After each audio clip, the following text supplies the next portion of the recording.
घंटाधारी ऊंट किसी गांव में उज्ज्वलक नाम का एक बढ़ी रहता था। वह बहुत निर्धन था।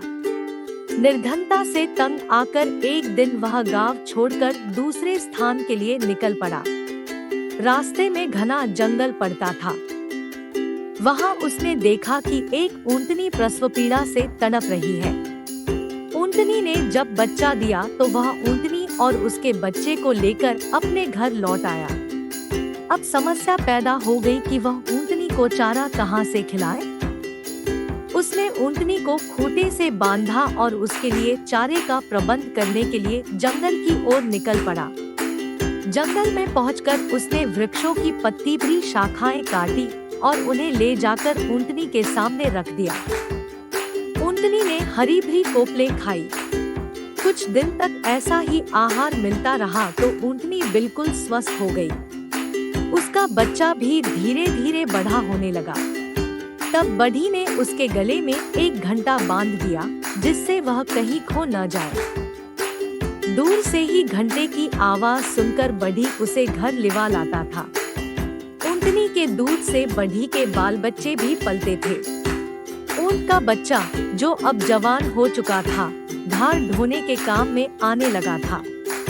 बढ़ी निश्चिंत रहने लगा। उसने सोचा कि अब उसे कुछ करने की आवश्यकता नहीं। निर्वाह ठीक ढंग से चल ही रहा है, अब उसे कोई व्यापार कर लेना चाहिए। इस विषय में उसने अपनी पली से सलाह की तो उसने परामर्श दिया कि ऊंटों का व्यापार करना ही उचित रहेगा। भाग्य ने साथ दिया और कुछ ही दिनों में उसके पास ऊंटनियों का एक समूह हो गया। अब उसने उनकी देखभाल के लिए एक नौकर भी रख लिया।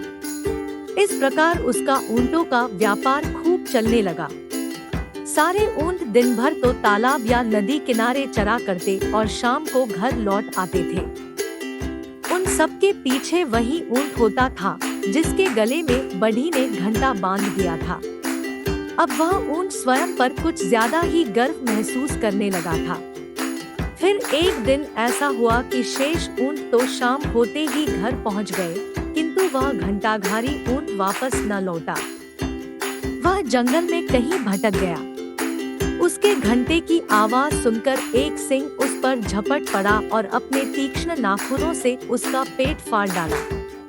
यह कथा सुनाकर वानर बोला, भी तो मैं कहता हूँ कि जो व्यक्ति अपने हितैषियों की बात नहीं मानता, उसकी ऐसी ही दशा होती है।